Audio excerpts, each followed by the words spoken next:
नमस्कार, एनटिभी कोहलपुर समाचारमा स्वागत छ। म अन्जु चौधरी। सुरुमा प्रमुख समाचार।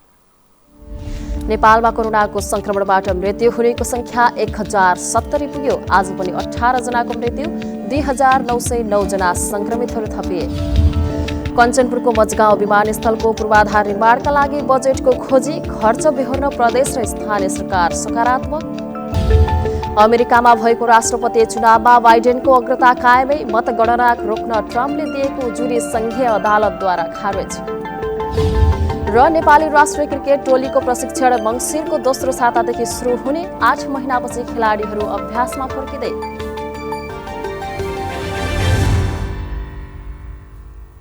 समाचार अब विस्तारमा। पछिल्लो 24 घण्टामा थप 2909 जनामा कोरोना संक्रमण पुष्टि भएको स्वास्थ्य तथा जनसङ्ख्या मन्त्रालयले जनाएको छ। हालसम्म नेपालमा 1,88,883 संक्रमितको संख्या पुगेको छ। कोरोना संक्रमणबाट 24 घण्टामा थप 18 को मृत्यु भएको स्वास्थ्य तथा जनसङ्ख्या मन्त्रालयले औपचारिक रूपमा पुष्टि गरेको छ। यो सँगै नेपालमा हालसम्म कोरोना संक्रमणबाट मृत्यु हुनेको संख्या 1070 जना पुगेको छ। अदालतले कोरोना परीक्षण र उपचार निशुल्क गर्नुपर्ने आदेश पुनरावलोकनको निवेदन खारेज गरेसँगै स्वास्थ्य तथा जनसङ्ख्या मन्त्रालयले नयाँ प्रस्ताव मन्त्री परिषदमा लैजाने तयारी गरेको छ। स्वास्थ्य मन्त्रालयका सचिव लक्ष्मण अर्यालले सर्वोच्च अदालतबाट पुनरावलोकन निवेदन खारेज भएको जानकारी प्राप्त भएपछि संक्रमितको निशुल्क उपचार गराउने बारे नयाँ प्रस्ताव मन्त्री परिषद बैठकमा लैजाने बताउनु भएको छ। निर्णय खारेजको पत्र प्राप्त भएपछि सर्वोच्चको निर्णय अनुसार नै मन्त्री परिषदले यसअघि गरेको निर्णय मिलाउन प्रस्ताव लैजाने तयारीमा रहेको उहाँले बताउनुभयो। यस्तै नेपालमा गत 24 घण्टामा 2909 जना संक्रमित थपिएका छन्। स्वास्थ्य तथा जनसङ्ख्या मन्त्रालयका अनुसार बितेको 24 घण्टामा देशभरका प्रयोगशालामा 10,153 जनाको PCR परीक्षण गर्दा 2,909 जनामा कोरोना भाइरसको संक्रमण पुष्टि भएको हो। मन्त्रालयका अनुसार पछिल्लो 24 घण्टामा 4,500 जना डिस्चार्ज भएका छन्। अहिलेसम्म डिस्चार्ज हुनेको संख्या 1,52,908 रहेको छ। नेपालमा निको हुने दर 80.95% रहेको छ। देशभर पछिल्लो 24 घण्टामा 18 जनाको कोरोना संक्रमणबाट मृत्यु भएको छ। स्वास्थ्य तथा जनसङ्ख्या मन्त्रालयका अनुसार नेपालमा कोरोना भाइरसबाट मृत्यु हुनेको संख्या 1070 पुगेको छ। नेपालमा संक्रमित हुनेहरूमध्ये 0.6% को ज्यान गएको छ। यस्तै प्रदेशगत विवरण अनुसार कर्णाली प्रदेशमा पछिल्लो 24 घण्टामा 76 जनामा कोरोना भाइरस संक्रमण पुष्टि भएको छ। आज थपिएका सँगै जम्मा कोरोना भाइरस पुष्टि हुनेको संख्या 6,133 रहेको छ। पछिल्लो 24 घण्टामा कर्णाली प्रदेशमा कोभिड-19 संक्रमणबाट निको भई घर जानेको संख्या 226 रहेको छ। अहिलेसम्म कर्णाली प्रदेशमा संक्रमणबाट निको हुनेको संख्या 5,493 रहेको छ।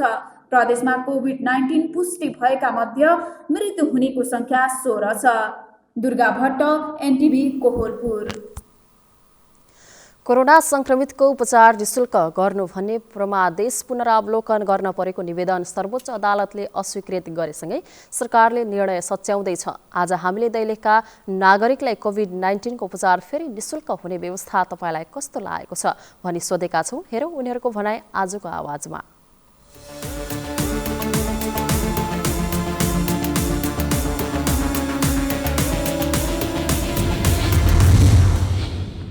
सर्वोच्च अदालतले समेत सर्वसाधारण नागरिकहरूको स्वास्थ्य उपचारको लागि यो कोरोना भाइरसको लागि कोभिड-19 को जुन यो उसमा निशुल्क स्वास्थ्य उपचार हुनुपर्छ भनेर चाहिँ निर्णय गर्दा गर्दै पनि अझ पनि पुनरावलोकन गरिएको अवस्था छ। सरकारले सम्पूर्ण जिम्मेवारी लिनुपर्छ, किनभने नेपालको संविधानमै उल्लेख छ निशुल्क स्वास्थ्य सेवा प्रदान गर्ने भनेर मौलिक हक फन्डामेन्टल राइटको रूपमा राखिएको छ। PCR रिपोर्टको लागि 2000 शुल्क लिने गरेको छ, जसले गर्दाखेरि सर्वसाधारणहरूलाई एकदमै मार परेको छ, मारमा पर्नु भएको छ। उहाँहरू समस्या भए पनि सेवा शुल्क आफ्नो साथमा सेवा शुल्क आफूसँग नभएका कारणले गर्दाखेरि उहाँहरू उपचारका लागि पिसिआर गर्नसम्म जान नसक्ने अवस्था, एक त आर्थिक सङ्कट भएर पनि सक्नु भएको छैन भने अर्को चाहिँ समस्या छ, त्यो समस्यालाई गएर त्यहाँसम्म पुर्याएर त्यो पिसिआर गरेर आफू म पोजिटिभ छ या नेगेटिभ छ भनेर प्रमाणित गर्नको लागि पनि गाह्रो भइरहेको अवस्था छ।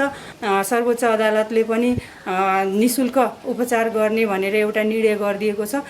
यसलाई निरन्तरता र कार्यान्वयन गर्नमा सबैको पहल होस् भन्ने हाम्रो कामना हो। वास्तवमा दैलेखको बासिन्दाहरू तमाम गरिब नागरिकहरू बेरोजगारहरू चाहिँ इन्डिया जानेका छन्, भारतबाट फर्केर आएका छन् र राजधानीमा पढ्न जानेहरू, रोजगार गर्न जानेहरू चाडपर्वमा फर्केर आएका छन्। यो अवस्थामा अत्यन्त भयावह र गाउँहरूमा पनि र यसो दैलेख जिल्लाको सरस्वती हेर्दा यो हट स्पटको रूपमा हामीले अनुभव गरेका छौँ। सर्वोच्च अदालतले गरेको तत्काल अहिले गरेको जुन आदेश छ, निर्णय छ, यो सर्वोपरि छ। लोकतान्त्रिक देशमा सार्वभौम सम्पन्न राज्यमा नागरिकहरूले निःशुल्क उपचार पाउनु पर्दछ।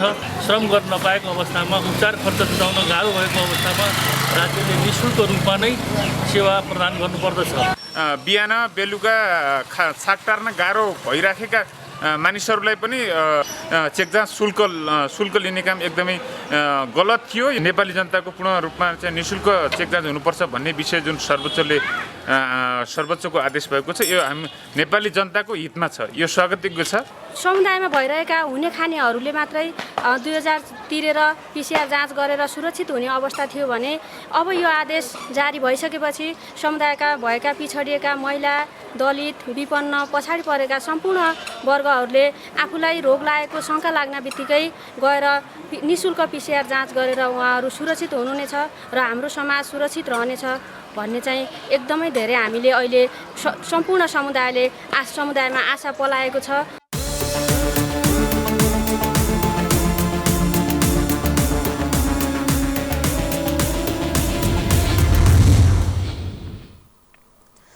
कञ्चनपुरको मजगाउँ विमानस्थलको पूर्वाधार निर्माण सुरु गर्न बजेट जुटाउने कार्यालय अगाडि बढाइएको छ। आगामी फागुनदेखि विमानस्थलको पूर्वाधार निर्माणको काम गर्न नागरिक उड्डयन प्राधिकरणले बजेट जुटाउन थालेको हो। विमानस्थल सञ्चालनमा ल्याउन प्रदेशसभा सदस्यहरूले प्राधिकरण टोलीसहित मुख्यमन्त्रीसँग छलफल गर्नुभएको छ। सुदूरपश्चिम प्रदेशसभा सदस्य मानबहादुर सुनारले प्रदेश सरकारले विमानस्थल सञ्चालनका लागि चाहिने बजेटको 20-25% दिने गरी छलफल भएको बताउनुभयो। सोही अनुसार संघ, प्रदेश र स्थानीय सरकार विमानस्थल सञ्चालनका लागि बजेट जुटाउनका लागि परेका छन्। भीमदत्त नगरपालिका र महाकाली नगरपालिकाले यसअघि नै विमानस्थल सञ्चालनका लागि बजेट दिने निर्णय गरिसकेका छन्। विमानस्थल सञ्चालनको कुल लागतको भीमदत्त नगरपालिकाले 15% र महाकाली नगरपालिकाले 10% खर्च बेहोर्ने निर्णय गरेका छन्। दुई स्थानीय सरकार र सुदूरपश्चिम प्रदेश सरकार सहितको बजेट 50% पुग्ने देखिएको छ। विमानस्थलको 1525 मिटर रनवे कालोपत्रेको लागत अनुमान समेत तयार गरिएको छ। प्राधिकरणले फागुनमा 34 करोड रुपैयाँमा पूर्वाधार निर्माण अघि बढाउन ठेक्का प्रक्रियामा जाने गरी तयारी गरेको जनाएको छ। हुम्लाको सिमकोट विमानस्थलमा धावन मार्ग कालोपत्रे गर्ने काम सुरु भएको छ। 2075 साल फागुन 30 गते सम्झौता भएर 2077 भदौमा सक्ने लक्ष्य भए पनि ढिलो गरी कालोपत्रे गर्न सुरु भएको हो। कोभिड-19 र मौसमका कारण विमानस्थल कालोपत्रे गर्ने काम ढिलाइ हुन गएको आयोजनामा साइट सह इन्चार्ज इन्जिनियर अजय गुप्ताले बताउनुभयो। विमानस्थलमा 650 मिटर लम्बाइ र 20 मिटर चौडाइको धावन मार्ग कालोपत्रे भएपछि एप्रोन तथा पार्किङको भाग र हेलिप्याड निर्माण हुनेछ। विमानस्थल कालोपत्रे गर्न करिब 9 करोड 96 लाख रुपैयाँ लागतमा एपेक्स ग्यालवा द क्याराभान जेबी काठमाडौँसँग ठेक्का सम्झौता भएको थियो। समाचारको क्रम जारी नै छ। अहिलेलाई एकैछिनको विश्राम।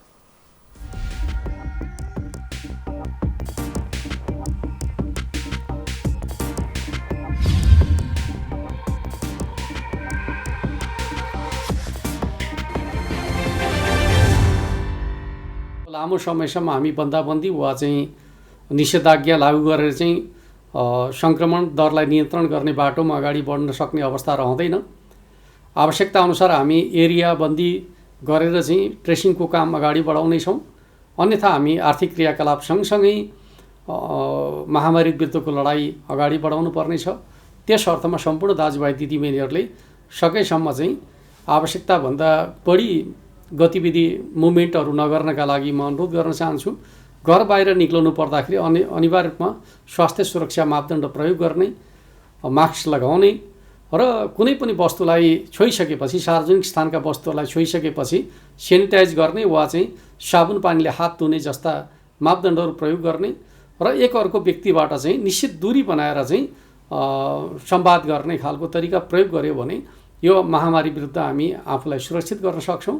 त्यो दिशामा सम्पूर्ण दाजुभाइ दिदीबहिनीहरूको सहयोग हुनेछ भन्ने विश्वास र अपेक्षाका साथ म हार्दिक अनुरोध गर्न चाहन्छु। जनचेतनाका लागि लुम्बिनी प्रदेश सरकार, मुख्यमन्त्री तथा मन्त्री परिषदको कार्यालय रूपन्देही। विश्रामपछि समाचारमा पुनः स्वागत छ। अब बाँकी समाचार। रुकुम पश्चिम र रोल्पाको सिमाना हलहलेमा सिंचाई सुविधा सहितको खानेपानी पुगेको छ। वर्षौंदेखि कुवा र आकाशे पानीको भरमा जीवन धान्दै आएका हलहलेका 25 घरधुरीका लागि गाउँमै खानेपानी पुग्दा स्थानीय खुसी भएका छन्। दुई जिल्लाको सिमाना हलहलेमा सिँचाइ सुविधा सहितको खानेपानी पुग्दा स्थानीयवासीमा खुसियाली छाएको छ। वर्षौंदेखि कुवा र आकाशे पानीको भरमा जीवन धान्दै आएका हलहलेका 25 घरधुरीका लागि गाउँमै खानेपानी पुग्दा स्थानीय खुसी भएका छन्। समुद्री सतहदेखि 2300 मिटर उचाइमा रहेको हलहलेमा केही दिन अघि मात्र सोलर लिफ्ट मार्फत खानेपानी पुगेको हो। गाउँमा खानेपानी पुग्दा यस क्षेत्रका सर्वसाधारणले पनि वर्षौंदेखि भोग्दै आएको समस्या अन्त्य भएको बताएका छन्। 1-1.5 घन्टा हिँड्थ्यौँ अनि हाम्रो चाहिँ त्यो बोर खोला भन्ने कुवा पानीमा भरेर ल्याउँथ्यौँ। त्यहाँ 1 घन्टा जाने 1.5 घन्टा आउनु लाग्थ्यो होइन। उनी जान ओह्रालो पर्छ, उहाँ उकालो पर्छ। उकालोमा 1.5 घन्टा लाग्थ्यो। उहाँ जाने बेला चाहिँ उमा आउनु 1.5 घन्टा लाग्छ, उनी जानलाई आधा घन्टा लाग्थ्यो। 1-1.5 घन्टा 2.5 घन्टामा एक गाडी पानी लिन्थ्यो भने अहिले पानी आउँछ, हामी खुसी नै छौँ। सिँचाइ सहितको खानेपानीका लागि 3वटा मूलको पानी लिफ्ट प्रणाली मार्फत हलहलेमा लगिएको छ। 7 किलोवाट सोलरबाट 28,000 घनमिटर क्षमता भएका 2वटा पानी ट्याङ्कीबाट 400 मिटर माथि हलहलेमा पानी पुगेको छ। अबदेखि मुस्को नगरपालिका 10 का 10 घर परिवार, त्रिवेणी गाउँपालिका 2 का 2 घर परिवार र परिवर्तन गाउँपालिका 4 रोल्पाका 13 घरधुरीले गाउँमै खानेपानी उपभोग गर्न पाउने भएका छन्। यसका लागि सोलर लिफ्ट प्रणालीबाट हलहले गाउँमा पुगेको पानीलाई निरन्तरता दिन र थप व्यवस्थित गर्न मुस्को नगरपालिकाले आगामी वर्षमा पनि आर्थिक लगानी गर्ने बताएको छ। यो डाँडाका हाम्रा नागरिकहरूले पानी लिनलाई 2-3 घन्टा धाउनु पर्थ्यो भने त्यही समस्या देखेर सरकारले यो बजेट यहाँ लगानी गरेको छ र अझै पनि व्यवस्थित गर्न चाहिँ धेरै बाँकी नै छ। धाराहरू व्यवस्थित गर्ने, अपुग पाइपहरू पुर्याउने र यसलाई निरन्तरता दिने कुराहरू लाई पनि हामीले फेरि निरन्तर सरकारको पनि ध्यान जानेछ। दुई जिल्लाको सिमाना हलहले गाउँमा पुगेको खानेपानीका लागि मुस्को नगरपालिकाको 25 लाख र कृषि विकास कार्यालयको 15 लाख गरी 45 लाख लागत रहेको छ। अमर राजपुन, नेपाल टेलिभिजन, कर्णाली प्रदेश, रुकुम पश्चिम।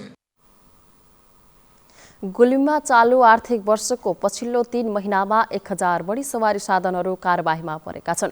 सुरक्षित यात्राको लागि सवारी चेकजाकमा ट्राफिक प्रहरीको सक्रियता बढेपछि धेरै सवारी साधन कारबाहीमा परेका हुन्।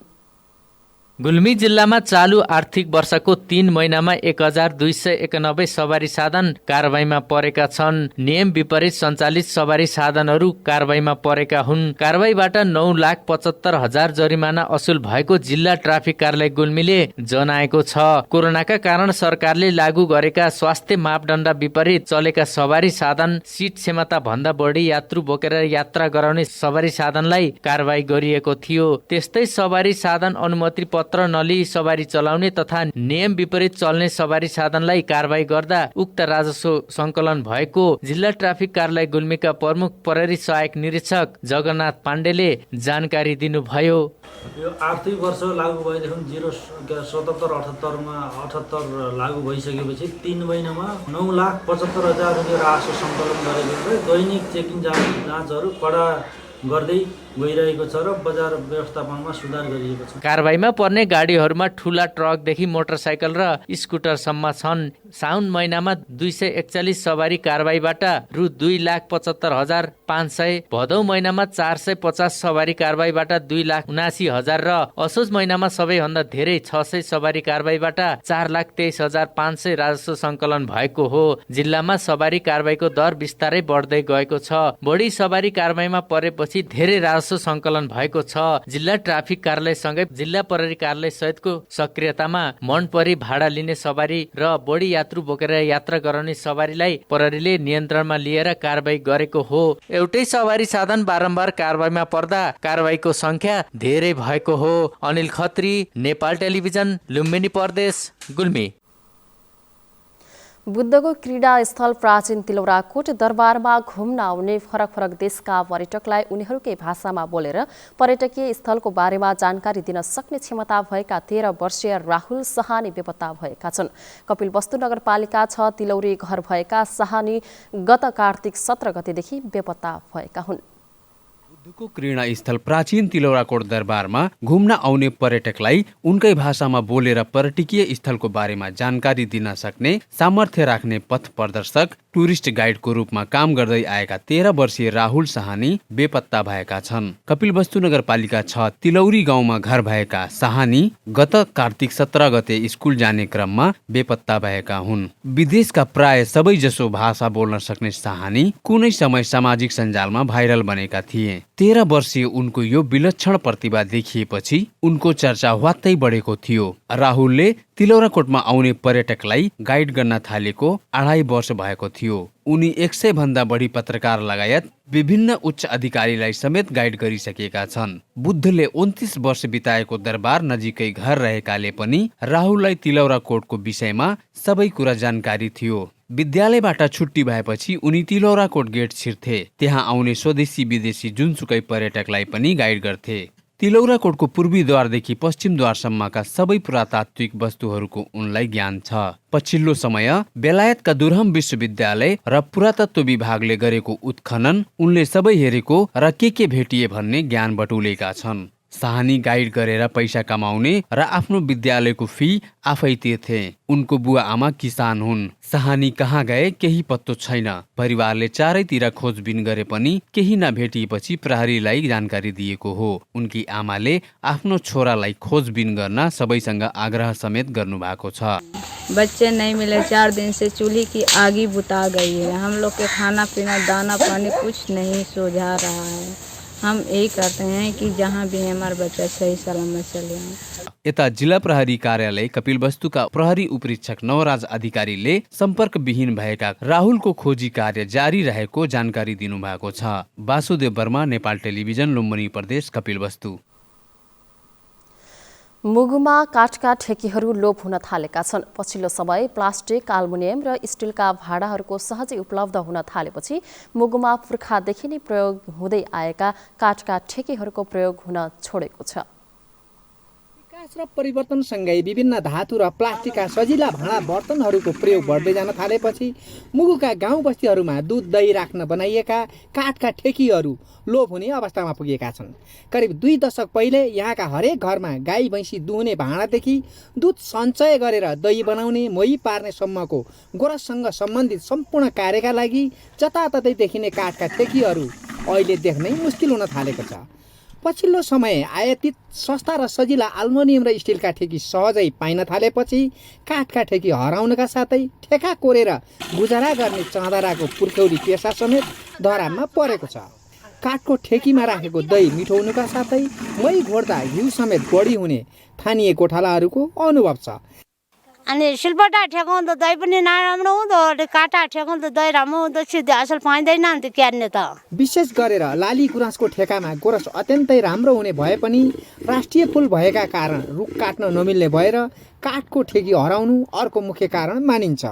पनि ठुलो हुँदो, चोखो बढी हुँदो, त्यो उहिलेला जमाना जमानाउँदा बुढो हुँदा काट्दा अब काट्न पनि दिँदैनन्। हिजो आज लेकतिर खर्कमा गएपछि काठका ठेकी लस्करै देखिनु पर्नेमा आल्मुनियमका ठेकीहरू मात्र देख्न पाइन्छ। आल्मुनियमका ठेकीको गोरस पनि त्यति मिठो नहुने र धातुको रसायनले स्वास्थ्यलाई हानि पुर्याउने गोठालाहरूको तर्क छ। सिलबट्टा ठेकामा दही त मिठो हुँदैन, अन्न खाइ नहुने, घिउ पनि पर्दैन सिलबट्टा ठेकामा। विगतको समयमा काठबाट निर्मित विभिन्न साइजका दुन्यारो, ओल्क्या, चौथो र ठेका पाउँथ्यो भने अहिलेको पुस्तालाई काठको ठेका देख्न समेत मुस्किल हुन गएको पाका पुस्ताको कथन छ। कविराज कार्की, नेपाल टेलिभिजन, कर्णाली प्रदेश, मुगु। समाचारको क्रम जारी नै छ। अहिलेलाई एकैछिनको विश्राम।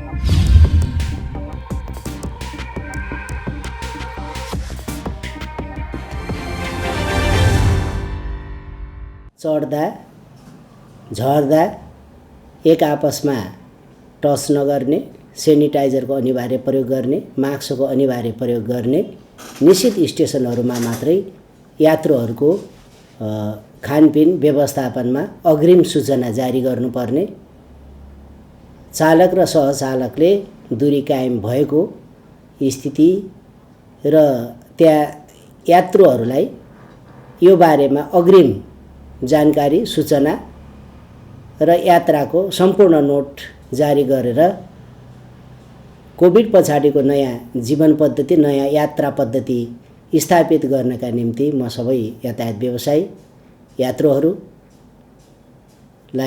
विशेष अनुरोध गर्न चाहन्छु। जनचेतनाका लागि लुम्बिनी प्रदेश सरकार, आन्तरिक मामिला तथा कानुन मन्त्रालय, रूपन्देही।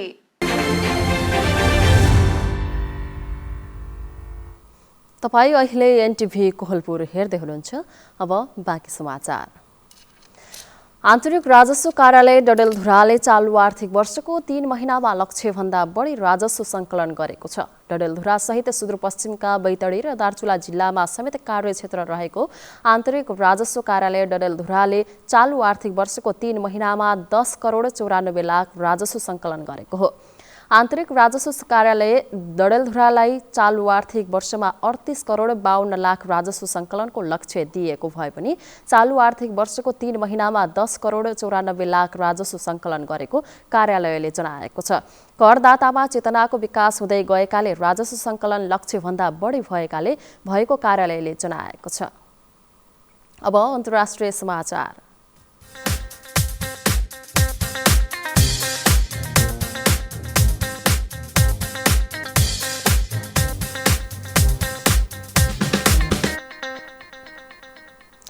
अमेरिकामा भएको राष्ट्रपतीय चुनावमा डेमोक्रेटिक पार्टीका उम्मेद्वार जो बाइडेनको अग्रता कायमै छ। दुई उम्मेद्वार डेमोक्रेटिक पार्टीका जो बाइडेन र अहिलेका राष्ट्रपति रिपब्लिकन पार्टीका उम्मेद्वार डोनाल्ड ट्रम्प बीच कडा प्रतिस्पर्धा छ। राष्ट्रपतिका लागि आवश्यक पर्ने 270 इलेक्टोरल मतमा बाइडेन 6 मतले मात्रै पछि हुनुहुन्छ। पछिल्लो परिणाम अनुसार बाइडेनले 264 र ट्रम्पले 214 इलेक्टोरल मत प्राप्त गर्नुभएको छ। अमेरिकाका 50 राज्यमध्ये 43वटा राज्यको मत परिणाम आइसकेको छ। जित नजिक पुग्नुभएका डेमोक्रेटिक पार्टीका उम्मेद्वार जो बाइडेनले इतिहासमै सबैभन्दा धेरै लोकप्रिय मत पाउनु भएको छ। तर मतगणनाको विषयलाई लिएर विवाद भएको छ। राष्ट्रपतिका उम्मेद्वार समेत रहनुभएका वर्तमान राष्ट्रपति डोनाल्ड ट्रम्पले निर्वाचनमा धाँधली भएको भन्दै कतिपय ठाउँमा मतगणना रोक्न र पुनः मतगणना गर्न माग गरेपछि विवाद भएको हो।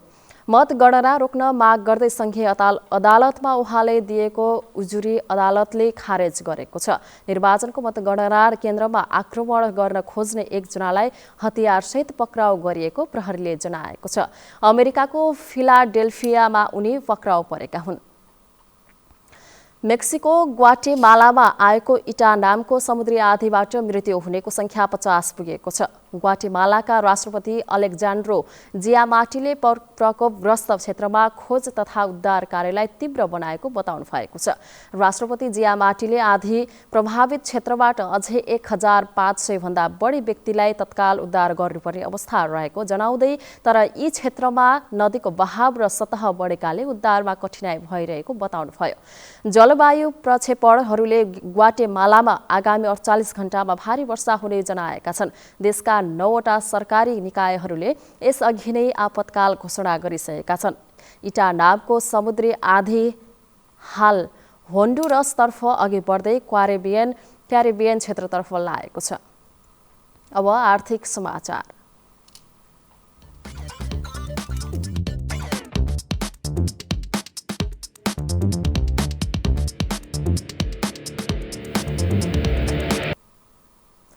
सुन कारोबार हुने साताको अन्तिम दिन आज मूल्यमा तोलाको 1000 रुपैयाँले बढेको छ। 1000 रुपैयाँले बढेको सुनको मूल्य आज प्रति तोला 97,200 रुपैयाँ तोकिएको नेपाल सुनचाँदी व्यवसाय महासंघले जनाएको छ।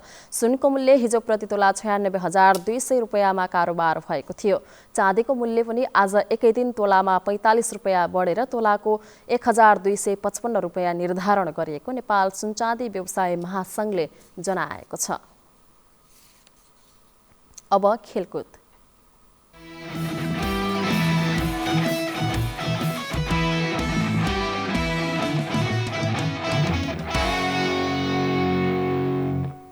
नेपाली राष्ट्रिय क्रिकेट टोलीको प्रशिक्षण आगामी मङ्सिर 2 सातादेखि सुरु हुने भएको छ। नेपाल क्रिकेट सङ्घ क्यानले प्रशिक्षणका लागि राष्ट्रिय खेलकुद परिषद र राखेपले अनुमति दिएको जनाएको छ।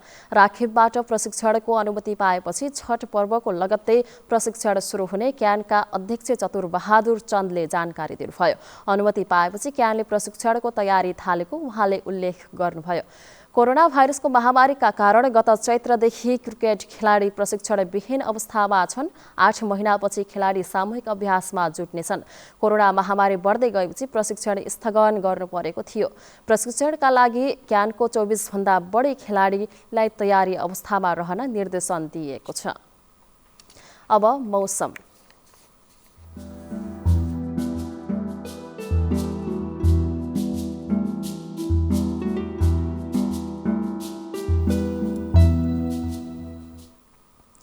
हाल पहाडी भूभागमा आंशिक बदली रही बाँकी भूभागको मौसम सामान्यतया सफा रहेको छ। आज राति पनि देशको पहाडी भूभागमा आंशिक बदली रही अन्य भूभागमा मौसम सामान्यतया सफा रहनेछ।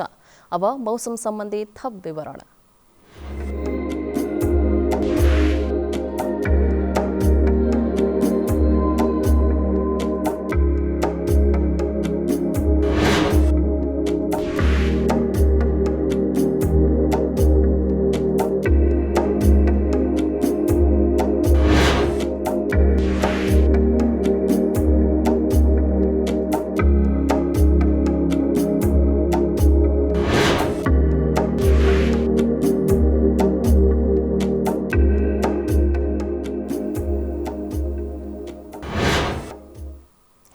समाचारको अन्त्यमा प्रमुख समाचार पुनः एकपटक।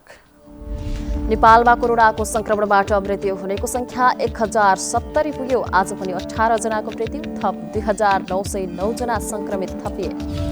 कञ्चनपुरको मजगाउँ विमानस्थलको पूर्वाधार निर्माणका लागि बजेटको खोजी, खर्च बेहोर्न प्रदेश र स्थानीय सरकार सकारात्मक।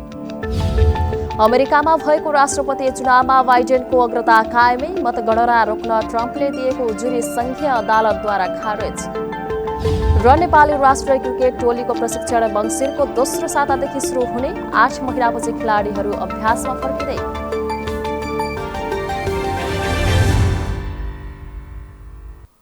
हवस् त, अहिलेलाई समाचारको सिलसिला यति नै। बिदा दिनुहोस्।